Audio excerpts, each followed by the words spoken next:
नमस्कार दोस्तों, मैं आपका अपना डॉक्टर सुरेश परिहार। आज हम द बिग डैडी शो के अंदर फिर से आप सभी से रूबरू हो रहे हैं, जिसमें पिता-पुत्र के जो यादों भरे किस्से हैं, ये आप सभी के साथ में शेयर करेंगे। मैं आप सभी को बताना चाहता हूँ कि जब से मेरा जन्म हुआ, तब से मुझे लगता है कि पापा जी के दिमाग के अंदर जितने विचार हर रोज़ पैदा होते हैं, उसमें से 60% 70% और मुझे कभी-कभी लगता है 90% विचार भी क्या मेरे बारे में होते हैं। ये कैसे आगे बढ़े, कैसे इसकी पढ़ाई हो, किस प्रकार से। इन्होंने मेरे पूरे जीवन के अंदर बहुत सारे फ़ॉर्मूले अपनाए, बहुत सारी चीज़ें की। आपको मैं बताना चाहूँ कि 2005 से मैं बाहर जैसे कि मुझे इन्होंने भेज दिया गाँव से और मैं वापस आया था लगभग 2019 में, जब मैं सूरतगढ़ आया।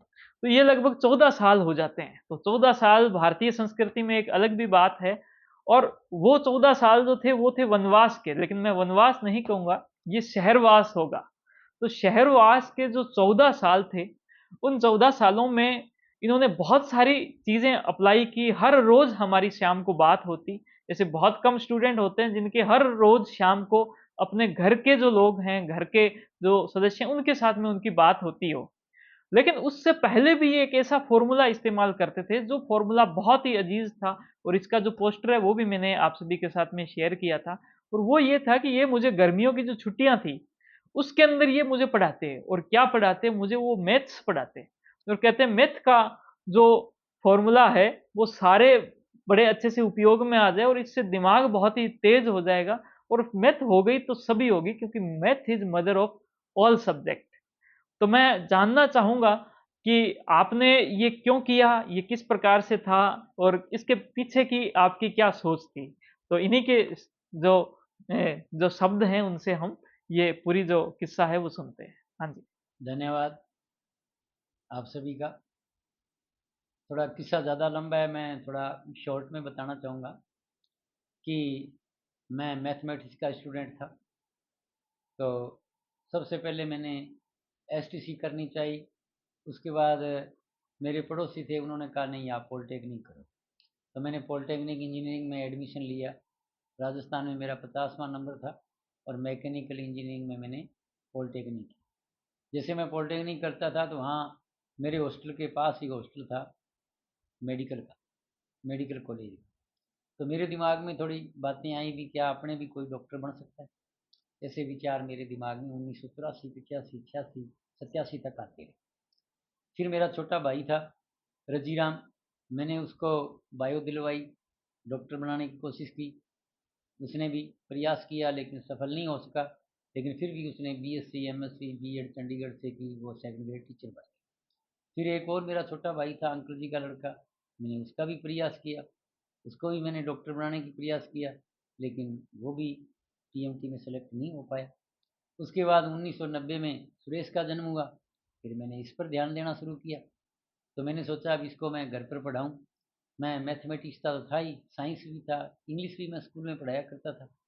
तो मैंने तीनों सब्जेक्ट इसको पढ़ाता। लेकिन खास करके मैथ पर मेरा ज़्यादा ध्यान था, क्योंकि मैथ मेरा जो सब्जेक्ट है वही सब्जेक्ट सर, उस पर मेरी अच्छी पकड़ थी और मुझे उसमें कुछ ज़्यादा इंटरेस्ट था, क्योंकि मैं मैथमेटिक्स से था। इंजीनियरिंग भी मैंने मैथ में ही की थी, मान के चलो। तो मेरा ध्येय क्या था, जैसे ही उसने पाँचवीं पास की तो मैं पाँचवीं पास करते ही छठी की किताबें, 1.5 महीने वाली छुट्टियों में, समर वेकेशन के अंदर इसको ननियाल ने भेज करके घर पर पूरी किताबें पढ़ा दिया करता। अच्छा, यानी कि इसको पूरा कोर्स पहले ही करवा। उसका फ़ायदा ये मिलता कि ये क्लास में टॉपर रहता, इसकी यानी कि कक्षा में इसका प्रथम स्थान रहता। तो छठी सातवीं आठवीं नौवीं यानी कि 10वीं तक मेरा ये रूटीन चलता रहा। इसका फ़ायदा ये रहा कि कक्षा में इसने प्रथम स्थान प्राप्त किया। फिर मैंने इसको डीएवी स्कूल में भेजा, बायो लेके। लेकिन ये क्या कि मैथ में ज़्यादा होशियार था, 100 में से 100, 100 में से 99 नंबर आते थे। तो जैसे ही इसने 10 प्लस किया, एक बार इसका दिमाग हिल गया कि मुझे तो मैथ लेनी थी। लेकिन देखो, मेरा सपना था डॉक्टर बनाने का। फिर भी मैंने इसको कहा भी चलो मेरा सपना डॉक्टर बनाने का है, यदि आपको बायो अच्छी नहीं लगती तो आप मैथ ले लीजिए। फिर वहाँ राजा राम जी प्रिंसिपल साहब थे, उन्होंने इसकी थोड़ी काउंसलिंग की, 10-15 दिन इसको समझाया। फिर इसने दोबारा फिर पढ़ाई शुरू की, लेकिन रिजल्ट अच्छा रहा। कि इसका क्लास में प्रथम श्रेणी थी इसकी, और पूरे डीएवी स्कूल में इसका द्वितीय स्थान प्राप्त हुआ। तो राजा राम जी ने मुझे फ़ोन किया कि ये बच्चा आपका कुछ बन सकता है, तो यदि आप चाहो तो मैं सीएलसी में एडमिशन दिलवा दूँ। मैंने कहा कोई बात नहीं, चलो आप सीएलसी क्या दिलवाएं, फिर एडमिशन ही दिलवाना है, कोचिंग करवानी है तो एलन में ही करवाएं। तो मैंने कोटा इसको एलन में भेजा। उसके लिए मैंने थोड़ी प्री प्लानिंग बनाई। मेरा वेतन 5,000 रुपये था, लेकिन मैं 5,000 रुपये की आरडी करवाया करता था इसके लिए कि कम से कम 2-2.5 लाख रुपए इसके लिए तैयार किए। और बाकी जो घर का खर्चा था वो हम एक तो भैंस पालते थे, उसका दूध से कुछ मैं लड़कियों को यानी कि घर पर ट्यूशन पढ़ाया करता था। 200, 300, 500 रुपये वो मुझे दिया करते थे पर कैंडिडेट। इस हिसाब से मेरा खर्चा चलता, और मैं उस आरडी की सहायता से 2-2.5 लाख रुपए इसके लिए मैं बचत भी कर पाया। तो ऐसी थोड़ी प्लानिंग बनी। और जब मैं एलन में पहुंचा तो उन्होंने कहा अभी 1 साल में तो मुश्किल है, 2 साल लगेंगे, क्योंकि सीटें कम थी। उन 2007 के अंदर सीटें कम से कम 2,000 ही सीटें थी ऑल इंडिया की, और अपने राजस्थान की कम 650-700 सीटें, कम सीटें थी, कंपटीशन ज़्यादा था, तो 1 साल में मुश्किल है, अगले साल होगा। लेकिन सुरेश ने मुझे कहा कि नहीं नहीं बाबा जी, मैं थोड़ा करूँगा प्रयास, अपने पहले साल ही सक्सेस होंगे। इसने पहले साल ही ये सक्सेस हुआ, ऑल इंडिया में इसकी 97 रैंक हुई आई।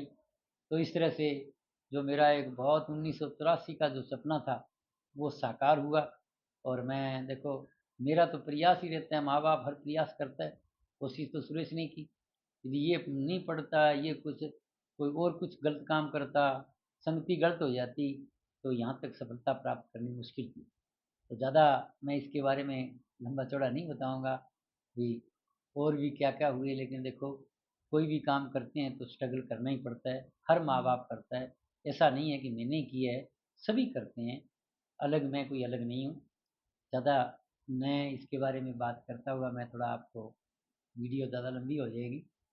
धन्यवाद, नमस्कार, सबको प्रणाम।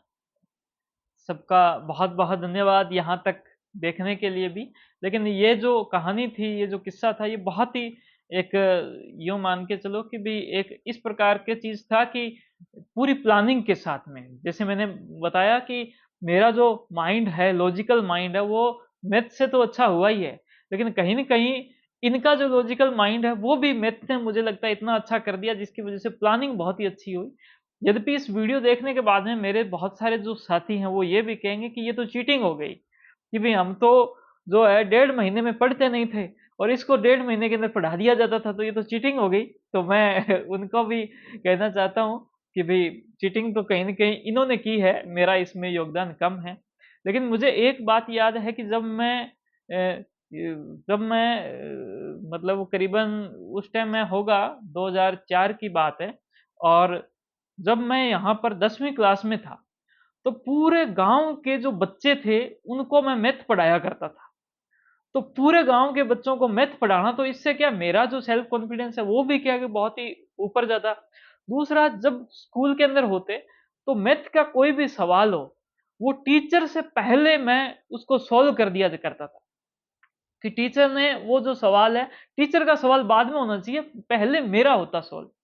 तो ये जो चीज़ है वो इन्हीं की वज़ह से संभव हुई, ये जो इनकी प्लानिंग है उसकी वज़ह से ये संभव हुई। इसके अलावा कोई भी सवाल है उसको सॉल्व करना मेरे लिए खेल के बराबर था, कि जैसे मतलब गेम होता है कि भई मैं इस गेम को जब तक जीत नहीं लूँगा, तब तक मैं इसको छोड़ूँगा नहीं। वैसे ही मेरा ये होता कि जब तक मैं मेरा जो सवाल है उसको पूरा नहीं कर लेता, तब तक ना कुछ खाना खाऊँगा, ना कुछ मैं कुछ पीऊँगा, पानी पीऊँगा। तो ऐसा जो एक जो माइंड जो है वो डेवलप करने में इनकी जो प्लानिंग है इसका बहुत ही एक अहम योगदान रहा है। आप सभी ने ये पूरा किस्सा सुना, ये पूरा एपिसोड सुना, बहुत-बहुत धन्यवाद। मिलते हैं आगे एक ऐसे ही एपिसोड में, तो तब तक के लिए बहुत शुक्रिया, बहुत थैंक यू। जय हिंद, जय भारत। धन्यवाद। धन्यवाद।